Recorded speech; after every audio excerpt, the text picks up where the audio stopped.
Finally, I am the true overlord of games. Time to relax and catch up on an episode of Prison Rangers. Now where did I put that remote? Wait. What is this? Disgaea 5? Alliance of Vengeance. I wanted to finally see if the Prison Rangers could actually win a battle. Alas, the job of an overlord is never done. No worries. Like all who came before you, Disgaea 5, you will meet your end soon enough. For I am Overlord Cornshaq, ruler of the game world.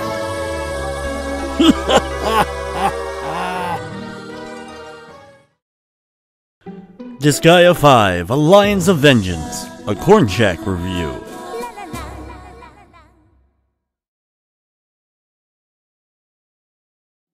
Disgaea 5, the Alliance of Vengeance, is actually the 6th game in the Disgaea series, and the first one to be on the PlayStation 4. And for some people that will be a disappointment as it's only available on the PlayStation 4. Each of the Disgaea games features unique characters and unique stories, with the exception of last year's Disgaea D2, which was a direct sequel to the original Disgaea.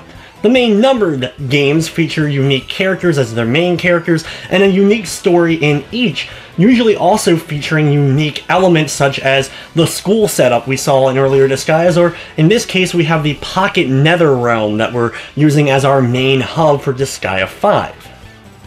If you're unfamiliar with Disgaea, it's an anime-inspired, turn-based strategy tactical RPG, which I know is going to be a little bit intimidating to maybe people that aren't familiar, but if you're familiar with stuff maybe like Final Fantasy Tactics or Tactics Ogre, you have an idea of how the gameplay works. At its most basic, without going into a ton of detail, you basically have a map that's broken up into squares. Each character can move a certain amount of squares per turn, and your goal is to take out all the enemies using your army of characters.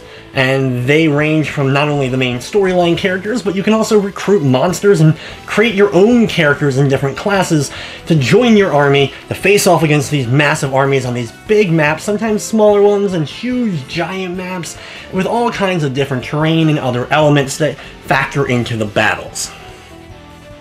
Using a word like tactical may immediately make some gamers unsure if they're interested in trying a game like this, but Disgaea does a fantastic job of easing in newcomers with lots of tutorials for the very basics all the way up to the more advanced stuff. Veterans of the series, like myself, will be able to easily run into the game and be able to immediately start battling and doing well. Not a whole lot has changed as far as the core battle mechanic, even since all the way back in the original Disgaea. If you went from Disgaea 1 to Disgaea 5, you'll still see a lot of similar elements. The core gameplay is the same, it's just new things are always being added to make things fresh and interesting, and Disgaea 5 adds quite a bit to the core battle system along with everything else. Just like with all the Disgaea games, you're gonna have to sometimes plan and think ahead. You can't always go in with just one overpowered character and think you can just stomp through a map. You do have to put some strategy and tactics into the gameplay. However, I never find it overwhelming, and I don't think you need to be a war strategist to be able to enjoy Disgaea, especially when it comes to just the main storyline, because besides the main storyline of Disgaea, the game offers a ton, just like all the other games in this series, which is for maybe the more advanced players and the players that want to get every single second they possibly can out of a Disgaea game. But for maybe newcomers or people that don't want to get really hardcore into like the meta game that is Disgaea, you'll be able to sit back and enjoy the storyline of the game and never feel quite overwhelmed that the game is way too difficult for you. Disgaea 5 features one of the lengthiest storylines in all of Disgaea, going over 16 chapters long, each taking you to unique worlds. And each of the worlds usually adds a new or interesting element that you have to deal with, such as like poison rivers or more mountainous terrain. And once you figure out and master a certain type of level, you'll complete a chapter and move on to the next chapter and have to come up with all new strategies and tactics in order to make it through the next set of maps. As far as the plot goes, and I don't want to get into too much spoilers, so I'm going to keep things very minimalistic when it comes to story in this review, because honestly, one of the funnest parts about Disgaea is playing through the story, meeting new characters, and enjoying the dialogue between the characters. Whether you prefer Japanese or English dialogue, it's all good here. The story is as well written as ever, with some very cool, unique, and interesting characters that you meet along the way. Your main character, Kilia, is the dark, brooding character with a background that you slowly discover as the game goes on, and you have Seraphina, who's kind of airheaded and ditzy, and is the siren. Every guy is in love with her, and she feels like every guy should be in love with her. She has that very narcissistic attitude. Are you finding my pocket netherworld comfortable enough, Sir Kilia? How do you like it? I don't have any time to waste in a place like this. My, I can't believe what I'm hearing from someone who eats in the middle of a battle. It's like, haven't you ever heard that an army marches on its stomach? You're more of a gourmand than you project, Sir Kilia. Well, as long as you're strong, it matters not to me. You could say that this pocket netherworld is Sir Kilia's and my love nest. Please feel free to use anything here. You meet all kinds of really cool characters along the way, including my favorite, Red Magnus. This giant Oni-inspired beast spouts out lines directly from WWE pro wrestler The Rock, and his overall demeanor just really brings a cool element. Like I said, fans of anime will love the characters and love the story and dialogue that is told throughout Disgaea. It makes completing a map worthwhile because you want to see what's going to happen next in the plot, what's going to be the next lines of dialogue, and whether or not it's going to be one of those really serious, gripping type scenes, or whether or not it's going to be one of those scenes you're going to be laughing out loud at. Besides the main characters themselves that you get to use, the game has a huge variety of monsters and different classes for characters that you can create yourself. One of the biggest and fun elements of the Disgaea series is going in, recruiting your own character, giving them their name, and then picking maybe their color scheme and some other elements and making them mold it towards what you want in your team, such as warrior and thief, but then you get different mages, gunslingers, and all the variety of different monsters can be recruitable as well, whether you want to capture them in the field or flat out create a new one and use that one. Each character class levels up and gets unique abilities, so the game is always rewarding you for using different character types, and it'll take a long time to see not only all the classes and monsters you can in the game, but just to see all the different moves. There are thousands of moves, it feels like, in the game for you to use at your disposal. You'll see all kinds of really cool animations when it comes to the moves. Battles are a feast for the eyes. If you're a fan of classic sprite work when it comes to video games, you're just going to be awe-inspired, especially seeing this on the modern systems with a big screen TV, HDMI. This game is gorgeous and it never stutters one bit, no matter how many creatures are on the battlefield or what move you're particularly doing in a battle. This is one of those games that you can just kind of sit back and watch, or have friends sit there and watch you, and they'll still be able to enjoy not only the story, but the stuff that's going on the screen as well. Before I get too much farther and go a little bit more in depth when it comes to all the new features that are added to Disgaea 5 for the veterans out there who may be watching this review, I do want to say for newcomers to the series, check out one of the previous games. The gameplay hasn't changed so vastly that if you check out one of the older ones, you'll be able to get a feel for how it works and see if you like this kind of gameplay before jumping into the brand new Disgaea 5. And I will say, for maybe people that checked out the older games and it just wasn't for them, this one isn't going to be for you either. It's nothing really new added that's so vastly different from previous games. It's really going to change your mind on the genre. Now, with that being said, let's start to really dive in and talk about the new cool elements to the battle systems and gameplay of Disgaea 5 that really make it stand out. By far, the biggest addition to Disgaea 5 is the revenge system, and you can look at this kind of like the limit break system in Final Fantasy VII, where a character takes a certain beating and they just have enough and they're, let's go, and they go full-blown revenge mode, kind of like a Super Saiyan mode for a period of time. And while in this revenge mode, they get an instant 100% critical hit rate, And this is for all their moves in their arsenal, which is just awesome. Besides that, also characters get unique moves called the overload moves. For example, the character that I really like, Red Magnus, can grow to a massive size during his revenge mode, and his moves do a huge amount of damage and stat reducing stuff during the course of that revenge overload mode, as well as you have other stuff like monsters and other overlords can do overload moves as well, such as the Moth characters being able to poison a massive amount of field in one move just at the click of a button. It doesn't even count as your main move for that turn, so you can poison half the enemies in one go and then still be able to attack with them. Now the enemies also get revenge mode as well, so it's not just on your side of the ball here.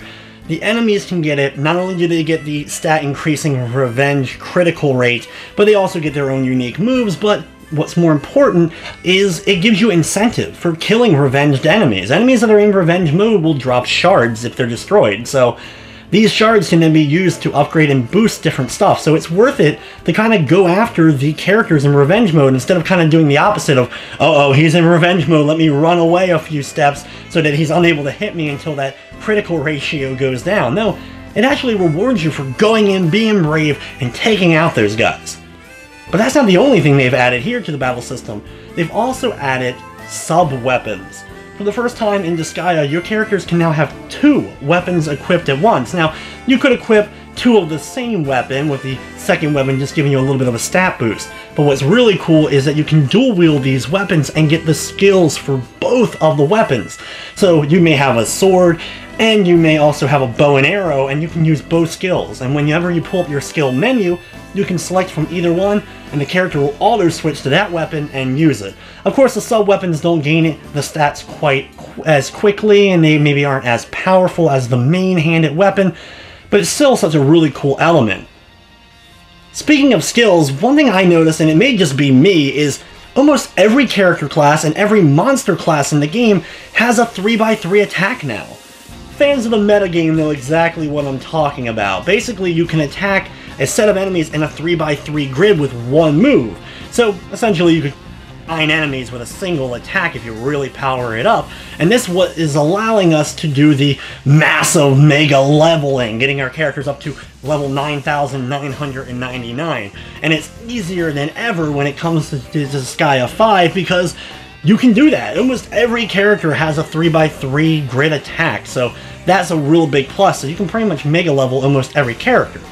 Speaking of characters, you can now use your Hell to actually help you with creating characters. If you're unfamiliar with it, Hell is the money system in the Disgaea universe.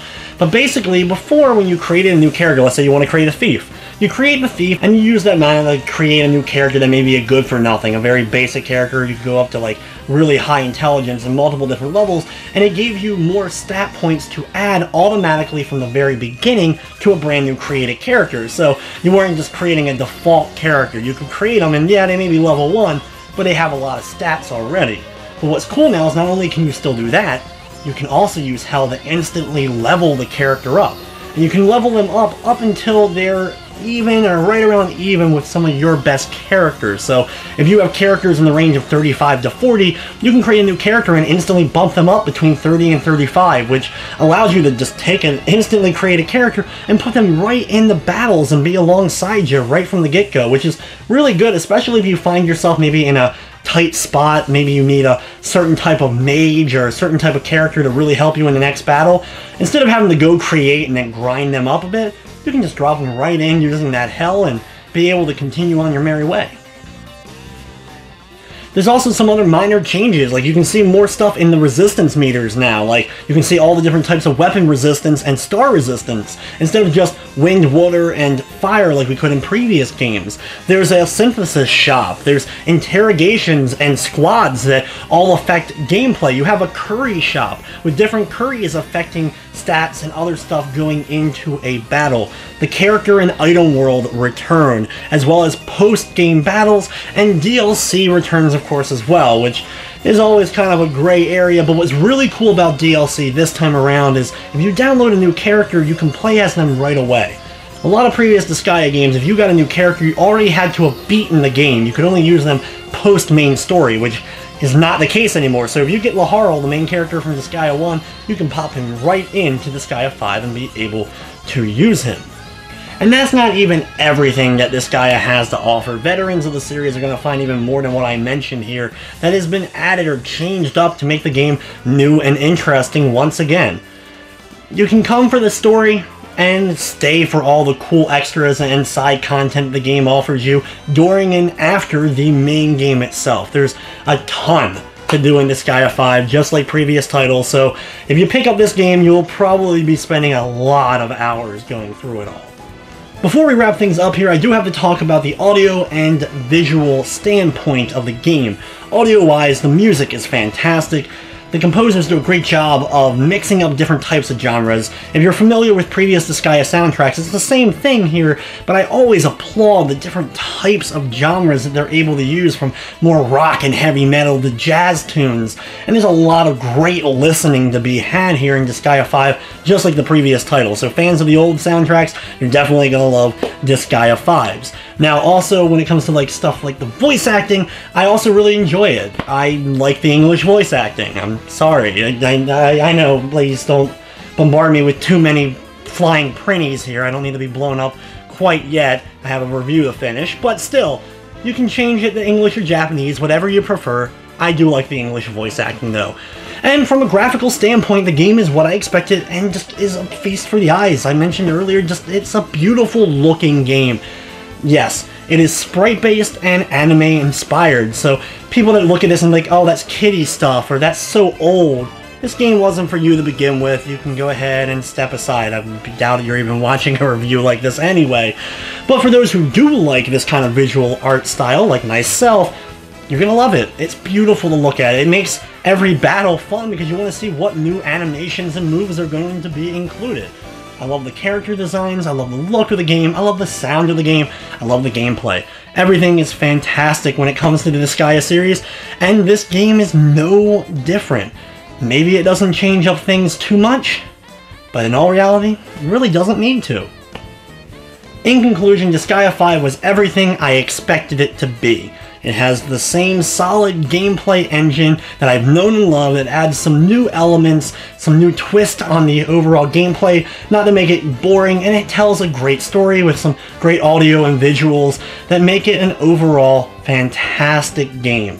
And being that it is different, and we don't see a lot of these style of games anymore in the modern age, it just makes Disgaea even more precious to me as a gamer.